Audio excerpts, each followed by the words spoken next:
right, welcome back. This is the third of our Advent 2025 podcasts. And this week we are featuring Tanya as she looks forward to telling us a little bit about Joseph in the weeks ahead and the days ahead. So, Tanya, welcome. Hi. Let's just get started. In each one so far, I've asked the others, what was your experience of Advent growing up, or did you have any experience with it? I don't remember knowing much about Advent outside of just waiting for Christmas to come, not in the spiritual sense, really, possibly until college. The church that I went to in college was very much used the Christian calendar and celebrated Advent, had the Advent wreath. But I'm not sure in any time before then, like you said a couple of podcasts ago, besides maybe some chocolates that I opened a little door and got something out of. I don't really remember even knowing the word for it. Definitely the church that I grew up in did not use the term Advent that I remember. Well, what has it meant to you since then? I love the concept of waiting, the concept of sitting with things, the concept of, the themes for each week, joy and peace and love and hope, not in that order, of course. Um, Give me something to focus on. Give me something to think about.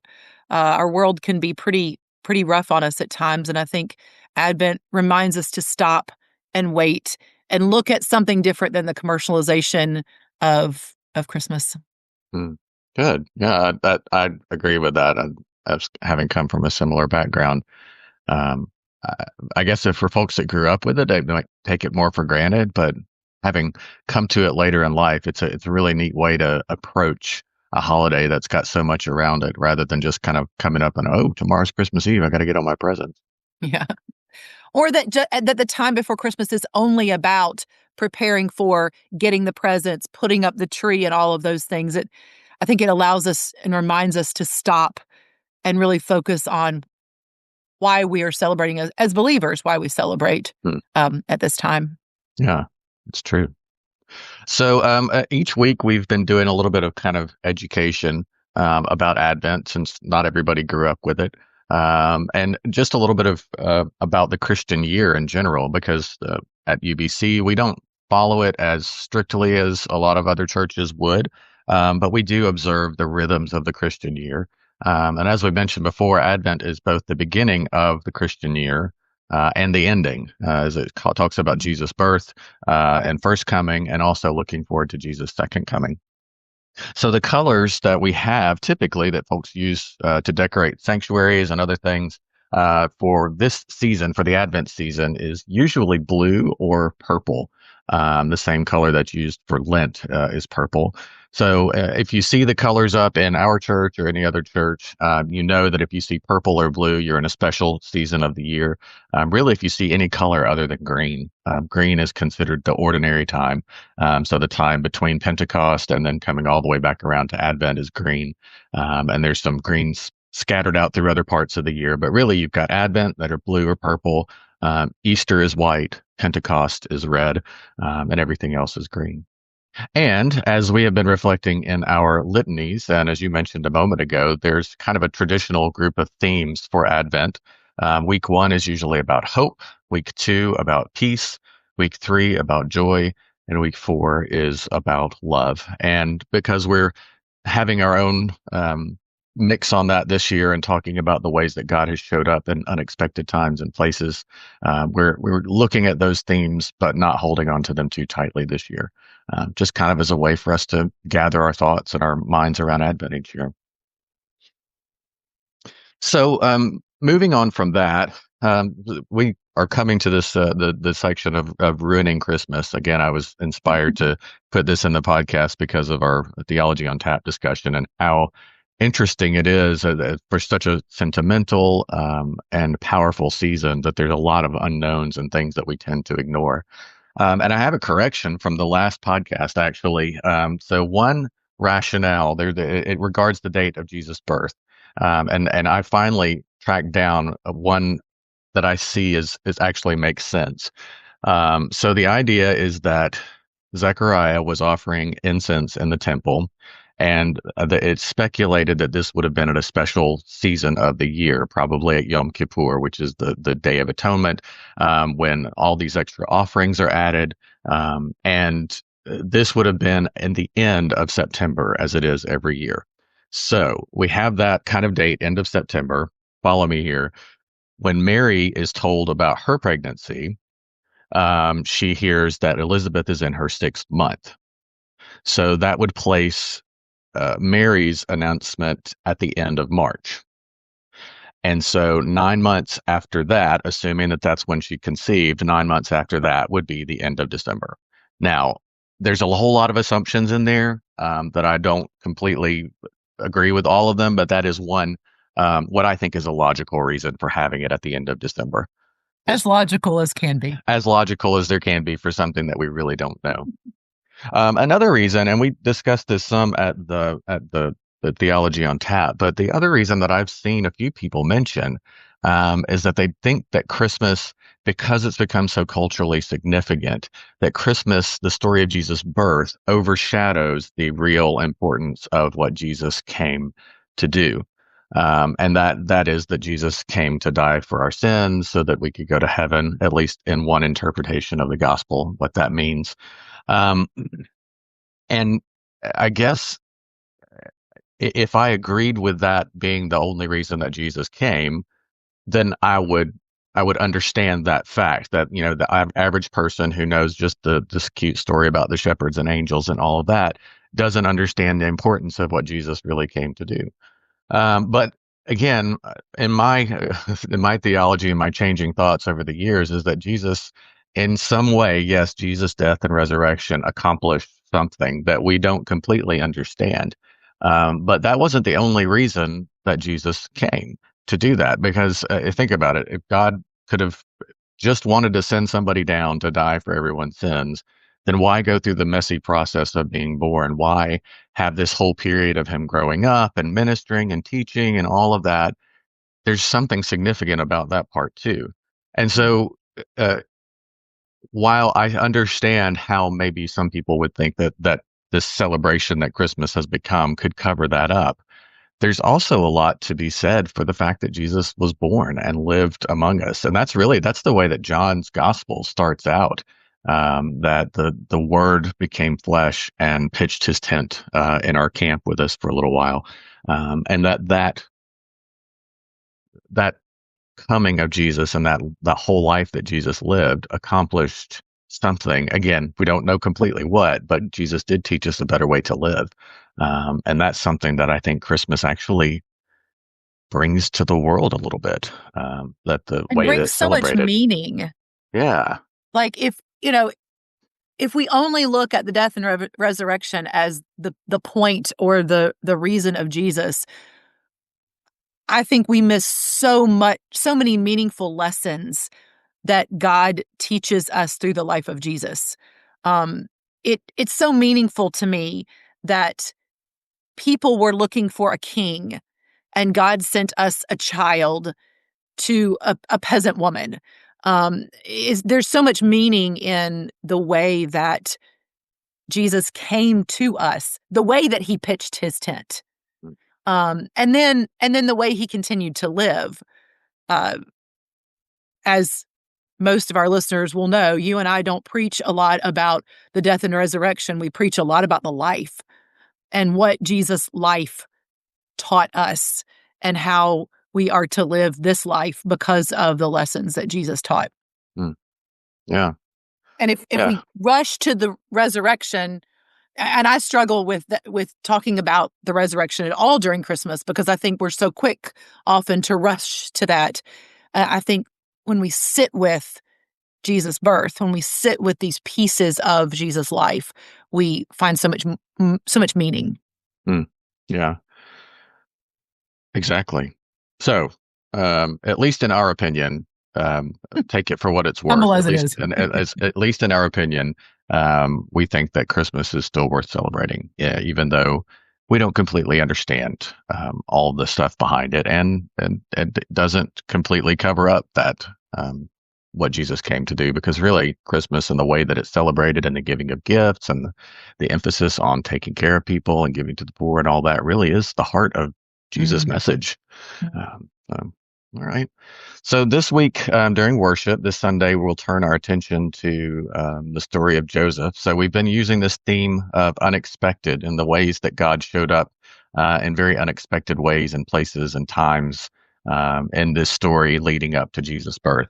And Joseph is one of the beneficiaries, I guess, of the unexpected arrivals as he's visited by an angel in a dream. What have you been mulling over? What's kind of caught your thoughts or ignited your curiosity as you've been looking at Joseph? Without giving away all the things that I'm going to say, which I won't do, because I don't even know all the things I'm going to say. That's No, okay. We can hear it twice. I think I think the biggest piece of Joseph for me, and it goes along with the theme of our day, is the deep love. He was spoken to by God, and his response was this deep love for this for Mary, and the way that he stood beside her, and the way that he um honored her and honored God in her, literally and figuratively. um I think I think shows such a deep love for her and for God. And so I think those are the connections that I'm making right now, is just that theme of the week of love, Mm, and that deep, abiding love and courage, obviously courage, and that courageous love that he expressed as he supported her and um, did right by her. mm. Has anything surprised you as you've kind of these Christmas stories, these stories leading up here are just so familiar to us Right. that it's easy for us to just kind of read through them and not pay that much attention. Has anything new jumped out at you, or have you read anything that kind of inspired you? You talked about some, and it's been talked about through the series, how um these unexpected moments that people have had with God have happened as part of their daily routine, their daily life. And scripture tells us that the angel came to Joseph in a dream. And there are a lot of Christians who take a lot of stock in dreams Mm, and the things that God says to them in dreams. And I think it's just been fun to think about ways that God might have spoken to me in dreams, mm, challenged me, encouraged me, reminded me of a person, um, reconnected with someone who I had not thought about in a long time. mm, And that that very well could be my subconscious, but it also very well could be God mm. connecting Yeah, with me in a place and in a way. And we don't put a lot of stock in dreams in our spiritual and Christian culture here, but there are many who do, and I think around the there's world. Yeah. yeah, and I think there's a lot to be said for the way that God might come to us in dreams, or just in thoughts during the day. Mm, Um, Things that people say, but specifically, I've just been kind of ruminating on what might God say to us in dreams. mm. Well, if anybody was able to watch a recording of any of my dreams, you'd think it's probably not God speaking. I'm sure I've got some really crazy dreams sometimes. But it's always fascinated me about these characters in the Bible who had dreams that they attributed to God, Mhm. and what made that dream different from the one where your teeth are falling out or you show up naked to give a sermon or a presentation, or why did that particular dream stick out to them so much in a way that made them act differently? Right. Uh, yeah, Um, makes me want to delve into dreams a little bit more. I'm curious, and this isn't a scripted question, but I've been thinking about as we've been talking about how Joseph's community there in Nazareth hmm, might have seen or responded to his actions during this time. Have you ever hmm, thought about that? I wonder what the people in the hmm. village there thought about Joseph obviously, wife comes up, or betrothed, not yet married wife comes up Right. pregnant, and he decides to take her in anyway and to have the baby and all that stuff. My guess is it probably would have been varied, just like it would be varied in a response would be varied in a church or in a community anywhere. Those that wanted to believe that he had received a word from the Lord and this was going to be something different and special. And then the skeptics, those that just couldn't quite get their brain around trusting him. Mm, Wonder what his family thought. yeah, There's lots of movies that try to kind of answer some of those questions, and sometimes they answer some, sometimes they bring up new questions. yeah. You never know. Mm, But and what he might have thought as he woke from this dream and realized what he mhm, needed to do, mhm, what as he's playing through, okay, if I'm going to do this, how are people going to respond to this? mhm, How might he have expected them to respond, and did they respond as expected or not as expected? yeah. I even have to wonder, just hearing you talk about it, I have to wonder if he even told people why he was doing what he was doing, you Sure. know? Because that, We don't know that. I mean, we don't yeah, have if somebody came to me and said, God told me to do this and in a dream and I'm doing it, I mean, depending on what it was, but, I'd probably just kind of keep that to myself, maybe. honestly. Yeah. But it certainly would have been viewed as a significant act in the community and in a community in a Sure. time where, um, the possibility was that she could be stoned for infidelity, Mhm. or executed in some way. At least that's what's written in the scriptures. As to what was actually practiced at the time, because Right. Mary obviously is not the first or only person to have come up pregnant outside of marriage. But yeah, in the midst of all of that, clinging to this idea you had in a dream, Yeah. and trying to follow it as faithfully as you can. And then it somehow had to do with a age-old prophecy. Yeah. Makes you Hmm. think of some kind of a fantasy movie. Yeah. Harry Potter or something. Right, right. Lord of the Why do you Rings. think why do you think it's so easy for us to leave Joseph out of this story? And I was taken as prepared for a sermon on Joseph last year, just how much in the background he usually stays. Like Mhm.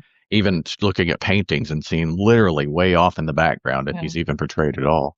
Why do you think we have a tendency to do that? I mean, I like it. Sorry, but, we're always putting the women in the background, at least in one story. We bring the Absolutely. woman to the front and let the dude have a back seat. But, Absolutely. I mean, the Catholic Church has always revered Mary, Hmm. and I don't know. I don't know. I think it's our tendency not to it's hard for us to hold 2 people.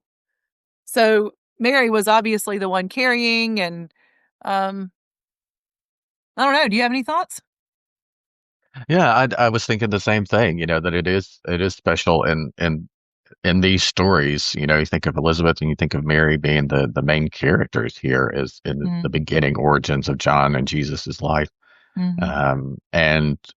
And Zechariah ended up being a doubter and a skeptic and couldn't talk for 9 months. And Joseph, making an incredibly courageous decision that allowed the process to move forward. Yeah, and yeah, maybe you're right. Maybe we have to have one hero in a story, and we have to focus on that. And maybe that's why we leave Joseph in the background sometimes. And we But tend to focus on what the scripture focuses on, and there's a lot more written about Mary. yeah, But it yeah, does beg, as these patriarchal men are writing about what has happened, they hmm, focus on this young woman. yeah. Why did that why did that intrigue them so? Hmm.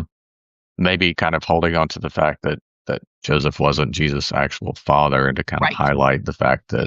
that that Jesus was conceived in a different way. I don't know. I don't know. Yeah. Wish we could go back in time and see what their relationship was like as Jesus grew up, and Joseph Mm, um, knowing what he knew. mm. So as you're preparing, I know that you're not ready for your sermon yet, but is there any question that you want people to think about as they come to worship this Sunday? I always hope that people will come with an open mind and an open heart to hear maybe the way that God would speak to them on that Sunday. Um, and I think at some level, a challenge is going to be how can we love more boldly? How can we love more bravely? How can we listen? So they can begin processing that, Hmm. thinking about that. Yeah, that's good. Who, not just how, but who can we love Hmm. more boldly? Hmm. Really good. Well, I'm Mm. looking forward to it. Looking forward to your Thanks. thoughts on it. Me And too. thanks for taking the time to talk through this today. And we'll come back next week with one more podcast, the week of Christmas, to kind of wrap things up. But in the meantime, have a great week, everyone, and we'll talk to you soon. Bye, everyone.